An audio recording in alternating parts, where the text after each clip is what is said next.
Hi everyone, happy Thursday, happy Valentine's Day. We're here at Roasters Coffee House in Hiawatha, and today we're going to continue with the Passion and Purpose series, and we're going to talk about how you can save money so that you can do the things that you truly love in life. Today I have Rob Novak here from Homestar, Iowa, and he is going to talk to us about energy efficiency.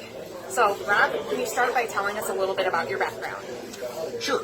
I grew up in a heating and air conditioning family business, and so I did service work on heating and air conditioning equipment for many years, and 10 years ago decided to start this business focused on home energy efficiency. Wonderful, wonderful. I understand there's a couple different ratings or scores that a house can get. There's one for existing homes and then there's one for new construction. So can you explain a little bit between the differences between those two things? Yeah, they're really pretty similar. The first one for existing homes is called the Home Energy Score, and that's from the Department of Energy. This is a score where we come in and do some testing on your home, and they give you some real-world examples of things you can do to make your home more energy efficient.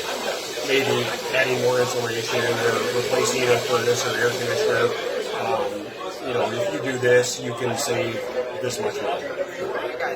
So I think they're just to kind of cover some of the common things that people do to their houses that you think maybe, hey, if you did these things, a few things differently, you could save yourself a lot of money. What are some common things that you see in houses that are existing houses that people can do? So I think the biggest mistake people make is not getting a professional to come in and tell them what they need to do before they start doing some work. I think a lot of times people will just, for whatever reason, think they need more insulation or think they need a new furnace without any testing or diagnostics to figure out if they actually do and if it will save them money. That's probably the biggest problem. But another thing is addressing ventilation. And so a lot of times people will go in and try to make their home more energy efficient, but won't supply the right amount of fresh air to come into the home. And that can cause mold and mildew and all kinds of indoor air quality issues. Sure. So for the HERZ rating, which is for newer homes, I'm understanding that the lower the score, the better. Can you tell us a little bit more about that and also what the most common scores are in this area? Okay. So the HERZ rating, it's the Home Energy Rating System, and this one is more specific towards new construction.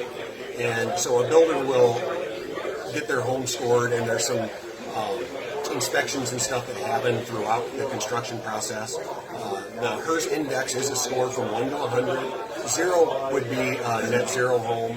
100 would be an average built home in 2006. That would be our reference home. And today, in 2019, the scores are around between 50 and 60 in this area for the most part. Okay.